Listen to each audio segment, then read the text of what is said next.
I want to hear about the technology a little bit. So I know that's generally Mike's department over mine.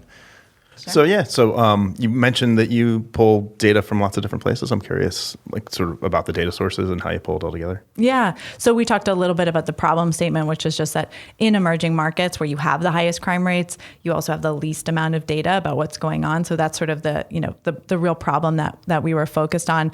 And in my time working as a security analyst, I would informally gather information from lots of different sources. So I'd look at sort of government websites, I'd look at Twitter and blogs, but I just, I figured there's a much more technologically advanced way to do this. So now our platform more automatically gathers information from various sources. So we pull from government statistical institutes, which, I'll go through all of them. Government, local news, social media, and then data from partnerships.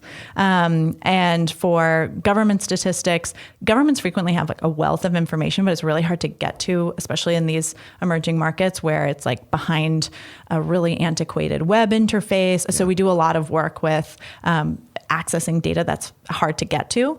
And then, mining social media, mining local news sites, and then getting all sorts of interesting data sets from partners. Like we're working on a partnership with a journalistic organization that has people based all over the world, and a bunch of companies have their own data sets. So if they'll share them with us, we can have a partnership together. So aggregating all of this information and then visualizing it in ways that are really intuitive and easy to use. So we have a heat map interface that you can sort of zoom out and go, get a full city perspective. If you're in Mexico City, Sao Paulo, a city like that, you can see the whole city and see sort of where the hot spots are and how, where the airport is in comparison to your hotel and what that might mean for you. And then you can zoom way in on your block and see what are frequent events that happen in your area. Things that, if you're in a pretty safe area, but there's a lot of muggings in the evening, that's something you might want to be aware of. And we're really into pattern analysis. So looking at seasonality, time of day. Mexico City, for example, in the second week of December has a major spike in crime because everyone's just received their Christmas bonus and there's more like cash moving around the city. So, oh, wow. I'm glad Jonathan's there now. My infrastructure. Oh, really? Okay. Yeah. Tell him that. No, I'm just kidding.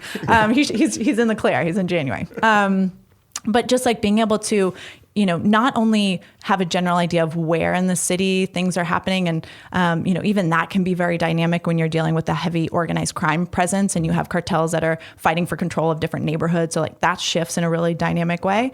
Wow. But then also looking at, crime spikes in the summer or downtown Sao Paulo is fine during the day, but at night it gets really dangerous. So having a sense of, just in time information, super relevant, and then giving you the so what on top of that information. So routing you safely from the airport to your hotel or the client site or your house or wherever.